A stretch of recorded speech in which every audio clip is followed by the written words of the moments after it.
यदि कोई कहे कि तुम्हें नामी मिल जाएंगे, नाम छोड़ दो, तो इस बात को नाम जापक स्वीकार नहीं करेगा। वो कहता है कि यदि नामी के मिलने से नाम छोड़ना पड़े तो मुझे नामी के मिलने की आवश्यकता नहीं है, मुझे तो उनका नाम ही सदा जपना है। ऐसे नाम प्रेमी से भगवान कितना प्रेम करते हैं वो तो केवल भगवान ही जानते हैं।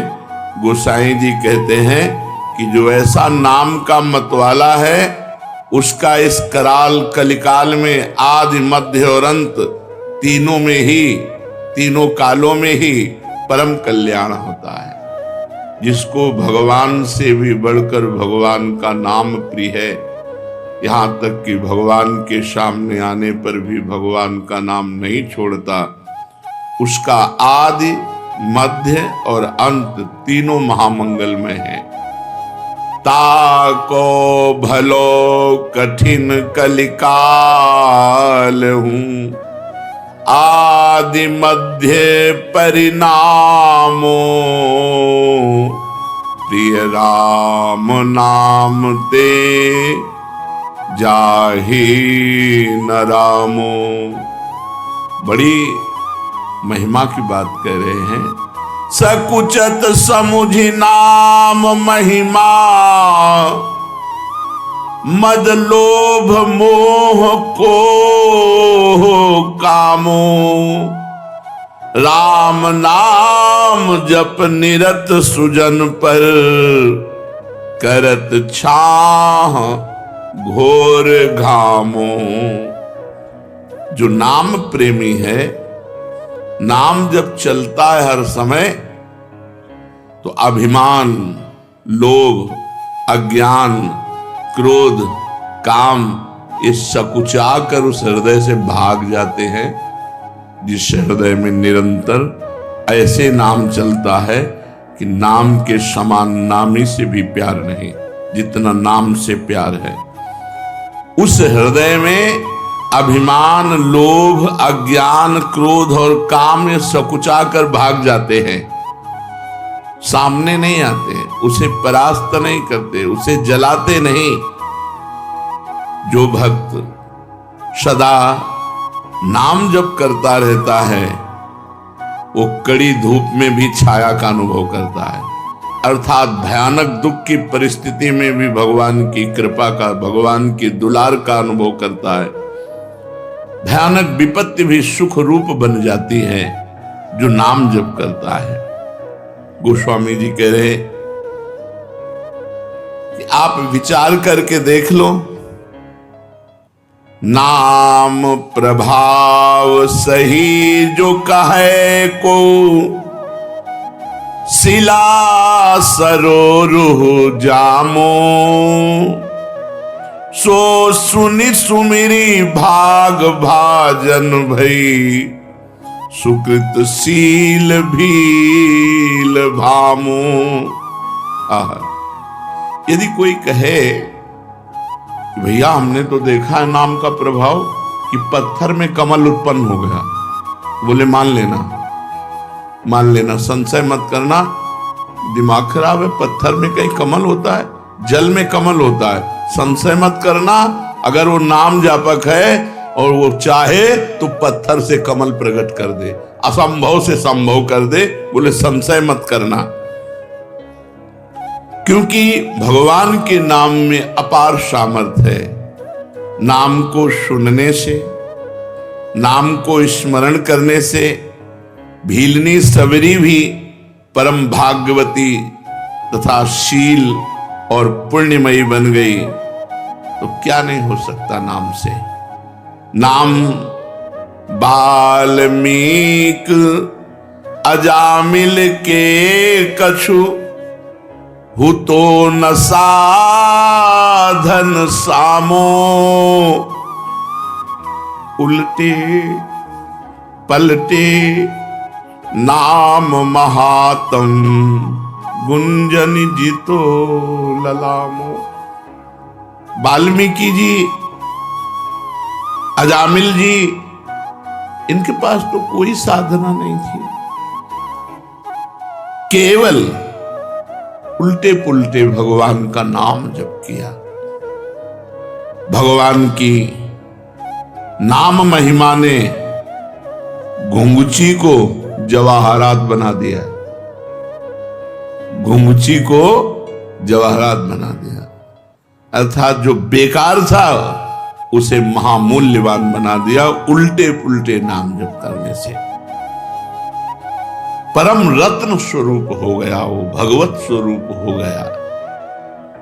गोस्वामी जी कह रहे हैं, राम ते अधिक नाम कर तब, जेहि किए नगर गत गामो, भय बजाई दाहिने जो जपी, तुलसीदास से बामो। नाम की शक्ति नामी भगवान से भी अधिक है, क्योंकि भगवान नाम जापक के अधीन हो जाते हैं, नाम नामी को अधीन कर लेता है। इस नाम ने ग्रामीण मनुष्यों को भी परम चतुर बना दिया, परम विद्वानों को भी जो दुर्लभ है वो ज्ञान प्रदान कर दिया ग्रामीणों को। ग्रामीण का तात्पर्य जो अनपढ़ गंवार, वो भी भगवान का नाम जप करके परम प्रवीण बन गए। असभ्यों को परम पुनीत महात्मा बना दिया नाम ने। गोस्वामी जी कह रहे हैं, इसी नाम को जप कर तुलसीदास सरीखे बुरे जीव डंके की चोट से कहता हूं अच्छे हो गए, डंके की चोट से कहता हूं अच्छे हो गए। तुलसीदास जी कहते हैं, हमारे जैसे बुरे जीव नाम के प्रभाव से डंके की चोट से कहता हूं अच्छे हो गए। फिर जो अच्छे लोग नाम जप करेंगे तो उनका क्या महान भाव होगा। इसलिए भगवान का नाम सर्वोपरि, जो भगवान से भी अधिक बढ़ करके है। साधना में शीघ्र लाभ मिले, इसके लिए क्या करना चाहिए? इसमें 3 चीजों की नितांत आवश्यकता है, 3 बातों की नितांत आवश्यकता है, जिससे आपकी साधना शीघ्र बढ़ेगी और फलदायी हो जाएगी। जितने भी भजन विरोधी भाव हैं उनका त्याग करना, चाहे वो व्यक्ति हो, चाहे वो वस्तु हो, चाहे वो स्थान हो, चाहे वो अंदर की वृत्ति हो। वृत्ति, व्यक्ति, वस्तु, स्थान के संग से जिससे हमारा भजन छूटे उसका त्याग कर दे। उस वृत्ति का, उस व्यक्ति का, उस भोजन का, उस वस्तु का, उस पदार्थ का, उस स्थान का, जहां हमें भजन में बाधा पड़ जाए। अगर शीघ्र साधन बढ़ाना है, भगवत प्राप्ति करनी है, तो ये नियम लेना है कि जिस व्यक्ति के संग से भजन छूटे, जिस वस्तु के खाने से भजन छूटे, जिस स्थान में जाने से भजन छूटे, जिस दृश्य के देखने से भजन छूटे, वो हमें सब छोड़ देना चाहिए। शीघ्र आपकी साधना बढ़ेगी और भगवत प्राप्ति के योग्य आपको बना देगी। पहला, वस्तु, व्यक्ति, स्थान जो हमारे भगवत चिंतन को छुड़ाए उससे हमें दूरी बना लेना है। दूसरा, निरंतर भगवत भजन को पकड़े रहना है। जैसे तूफान चले तो पहाड़ का आश्रय ले लेते हैं, कोई मजबूत वस्तु का आश्रय ले लेते हैं, ऐसे कलिकाल और माया का तूफान चल रहा है जो हमें उड़ा करके विषय प्रपंच में फंसा सकता है। तो भगवान के नाम रूपी पहाड़ का आश्रय लिए, राधा राधा राधा, हर समय नाम जप, और भगवान की रुचि उत्पन्न करने वाले वस्तु, व्यक्ति, स्थान का संग। 3 बातें। भगवान का विस्मरण करा दे, ऐसे वस्तु व्यक्ति स्थान के संग का त्याग, निरंतर भगवान के नाम का जप, आश्रय भगवान का इस कोटि से नाम जप द्वारा जैसे तूफान आए तो हम मजबूत वस्तु का, तो यहां तूफान ही चल रहा है। काम क्रोध लोभ मोह मद मत्सर कलिकाल के कराल, जितने भी दुराचार की प्रवृत्तियां हैं, ये सब तूफान की तरह आती हैं और साधक को भ्रष्ट कर देती हैं। अगर साधक नाम का आश्रय लिए है तो बच जाएगा। तीसरा, हमें ऐसे व्यक्ति वस्तु स्थान का संग करना है जिसके दर्शन से, संभाषण से, खान पान से, वहां पहुंचने से हमारा भजन होता है। उस स्थान, उस वस्तु, उस व्यक्ति का मुझे संग करना है। अगर ये तीन बातें जीवन में है तो साधना बहुत जल्दी बढ़ेगी और फलदायी हो जाएगी। क्या साधना में प्रारब्ध बाधा पहुंचाता है? हाँ, यदि कड़ाई से भजन करोगे, जिद्दी स्वभाव बना के, कुछ भी हो जाए भजन नहीं छूटने वाला, तो आपका प्रारब्ध भी पीछे हट जाएगा। नहीं, आपका प्रारब्ध आपके भजन को रोक देगा। शरीर पीड़ा, विषय भोग का प्रारब्ध, कोई घटना का प्रारब्ध, कड़ा नियम। जैसे पूज्य राधा बाबा जब त्रिपुर सुंदरी भगवती का अनुष्ठान कर रहे थे तो खड़ाऊं फिसली और अंग टूट गया, पर उनकी साधना में बाधा नहीं पहुंची, तो प्रारब्ध क्षीण हो गया, प्रारब्ध पीछे हट गया और वो साधना सफल हुई। त्रिपुर सुंदरी का जो आराधना का फल है उनको प्राप्त हुआ, देवी का साक्षात्कार हुआ। जब हम साधन मार्ग में चलते हैं तो हमारा बुरा प्रारब्ध आता है, स्त्री आकर्षण के रूप में, गंदे व्यक्ति के रूप में, विपत्ति के रूप में, शरीर रोग के रूप में। यदि हम शिथिलता पूर्वक साधना करेंगे तो बाधित हो जाएंगे। यदि कड़ाई से नियम पूर्वक, मर चाहे जाऊं भजन नहीं छोड़ेंगे, तो हर प्रारब्ध क्षीण होता चला जाएगा और उसकी साधना आगे बढ़ जाएगी। कड़ाई से यदि साधना के नियम पालन किए जाएं तो उसमें प्रारब्ध भी नष्ट हो जाता है, नहीं तो प्रारब्ध भजन मार्ग को छीन कर देगा। कहा जाता है भजन का अभ्यास करो, तो यह अभ्यास क्या है? शरीर को बार बार भगवत सेवा में लगाना, मन को बार बार भगवान के नाम में लगाना, बुद्धि को बार बार भगवान के चरणों में लगाना, इसी को अभ्यास कहते हैं।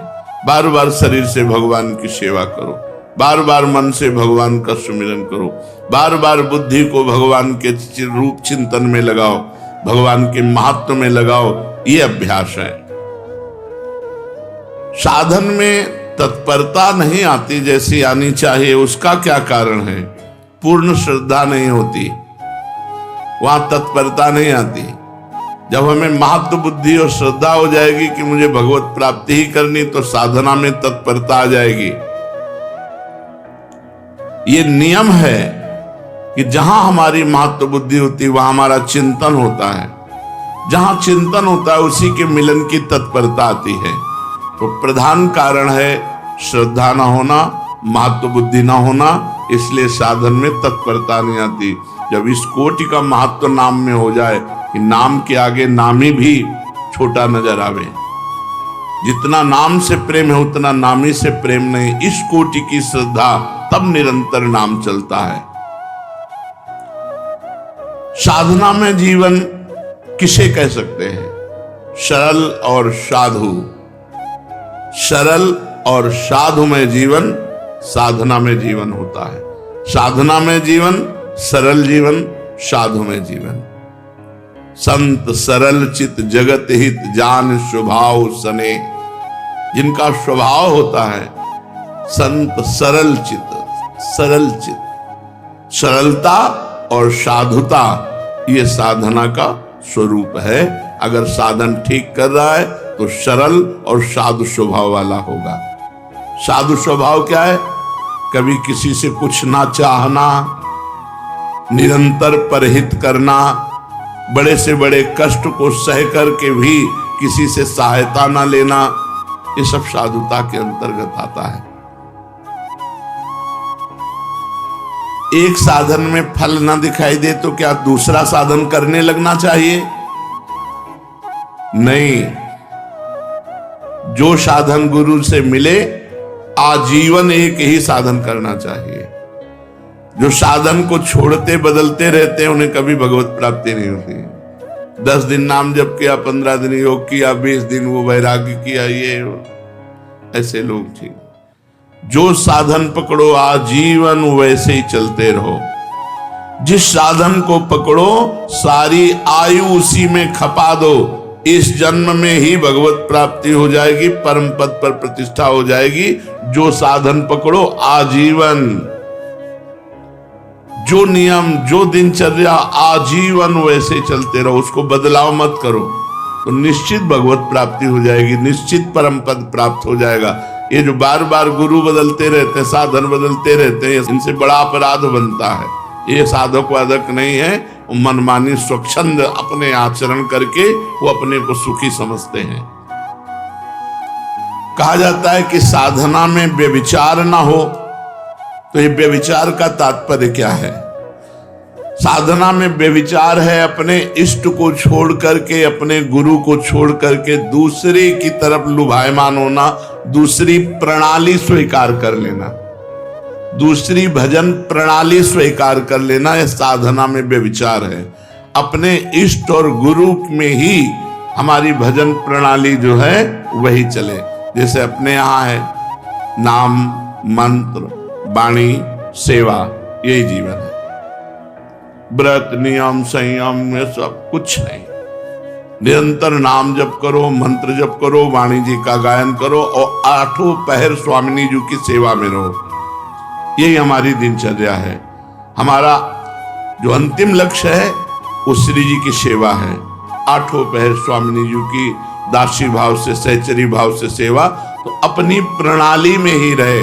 अन्य प्रणाली स्वीकार करना साधना में व्यभिचार है। विश्व में किसी भी उपासना का खंडन न करे और अपनी उपासना को सर्वश्रेष्ठ माने और अपनी उपासना को कभी बदले ना, ऐसा साधक अव्यभिचारी साधक कहा जाता है।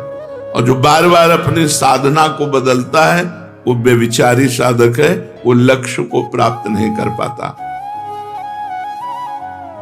क्या साधना की जो हमें अनुभूति हो रही है उसे प्रकट करके किसी को बता देने में हानि होती है? अपनी साधना और साधना की सफलता कभी भी किसी से नहीं बतानी चाहिए, नहीं बाधा पड़ जाएगी, पक्का बाधा पड़ जाएगी। आपकी दिनचर्या क्या है और आपकी अनुभूति क्या है, मरते दम तक, जब तक भगवत साक्षात्कार न हो जाए तब तक न बताओ।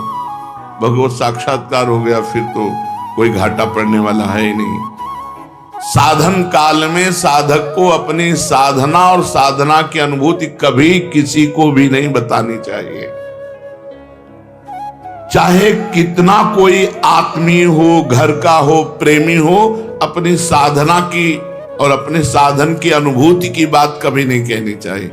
आप कै बजे उठते हो, आपकी क्या साधना है, क्या 6 बजे ठाकुर जी उठा देते हैं, जो करवा लेते हैं, उसको प्रकट नहीं करना कि हम पूरी दिनचर्या अपनी खोल के रख दी, उसकी अनुभूतियां खोल के रख दी, ठप हो जाएगी आपकी दिनचर्या, बाधित हो जाएगी, नहीं होगी।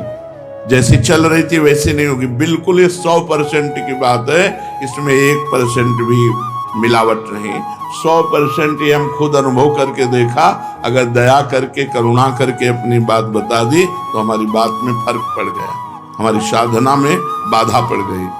तो साधना और उसकी अनुभूति ये दोनों तब तक छुपाता रहे जब तक भगवत साक्षात्कार ना हो जाए। बहुत संभाल कर गरीब के धन की तरह इसे गुप्त और सुरक्षित रखो। जीवन पर्यंत साधना का अभ्यास किया, मृत्युकालीन पर्यवसान क्या है, फिर क्या है? तो जो जीवन भर साधना करता है, मृत्यु काल में उसके पूरे जीवन का टोटल लगाकर भगवत स्मरण दे दिया जाता है।